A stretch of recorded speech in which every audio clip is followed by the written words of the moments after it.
There's been quite a few news articles recently about the idea of BP and Shell actually merging into one entity.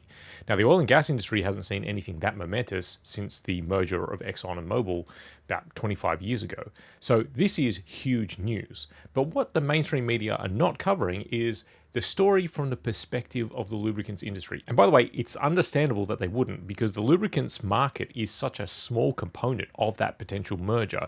It's barely a footnote on the entire thing. So I thought it would be worth taking a look at this potential merger through the lens of the lubricants industry. What would it mean for the brands?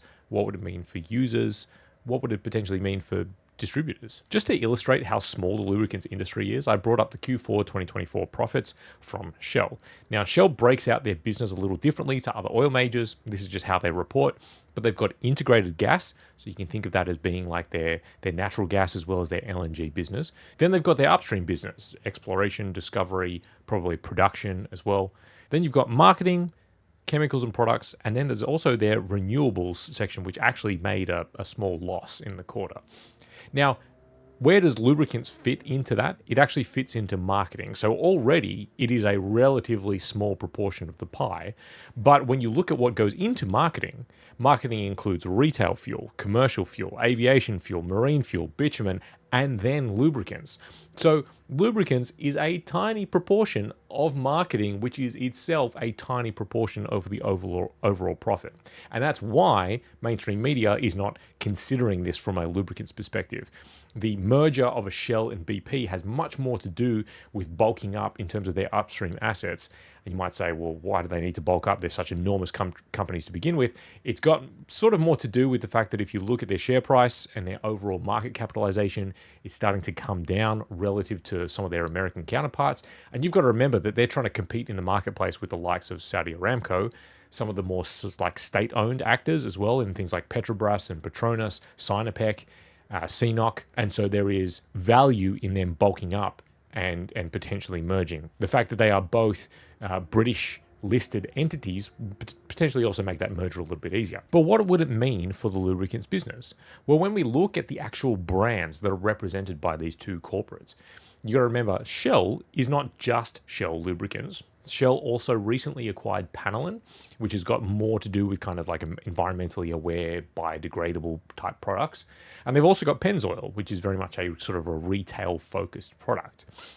Then on the BP side, interestingly, BP as a lubricants brand has very much dwindled over the years, and they've really put Castrol as their kind of front foot forward.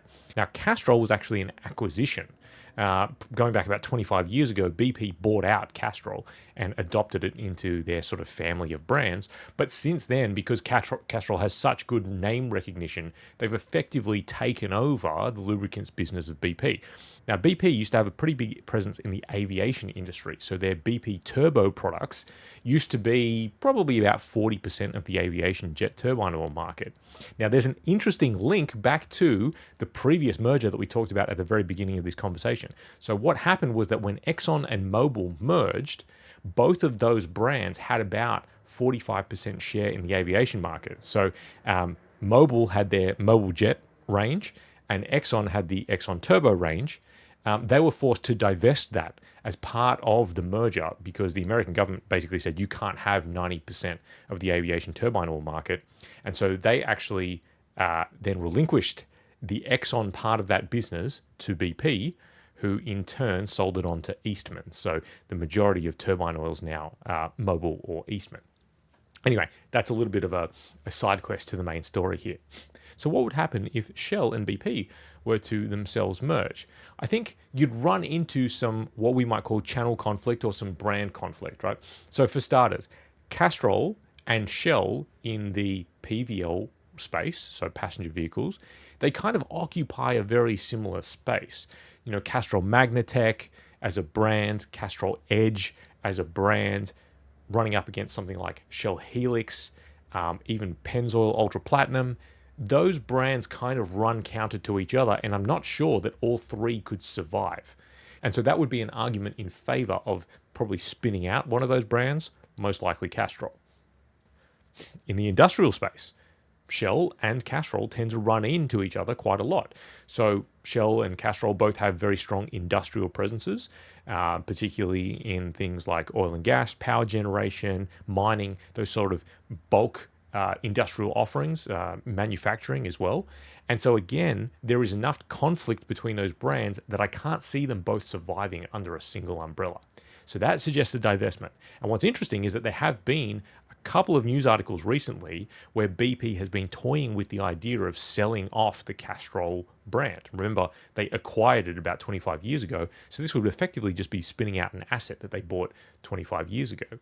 Now, the question is, who on earth could buy a business as big as Castrol? Would it get turned over to like a private equity firm, some kind of hedge fund? Remember, someone like Berkshire Hathaway, for example, they own Lubrizol, so they already have a little bit of history in this kind of business. So someone of that size might be able to acquire it holus bolus, but ultimately, I don't know.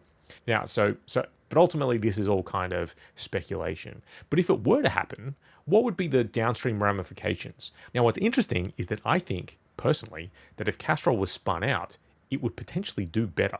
So if you look across the traditional big four majors, that being Shell, BP, Chevron, and Exxon-Mobil, BP is the only one that doesn't really have a strong presence in the base oil and additives market. So for example, ExxonMobil, world's biggest base oil supplier. Shell obviously has their GTL products, and then Chevron also has their Chevron base stocks business. On the additive side, Chevron has Oronite. Mobil and Shell have a joint venture in Infinium, so they all but have a presence there. BP is kind of the outlier there. So Castrol, as a lubricants business, doesn't really see a huge amount of benefit from being attached to the BP brand. Where they do gain a little bit is probably in some of these very large mining tenders where you need a combined fuels and lubricants offer. But having said that, Fuchs has done very well in the mining space, and they don't have an associated fuels brand. So there is kind of a model there where I think Castrol could actually survive really well as a standalone brand. So anyway, that's my 2 cents. I just thought that someone should address it because it's this huge news story which intersects with our business, but no one in our business is really talking about what it means for us.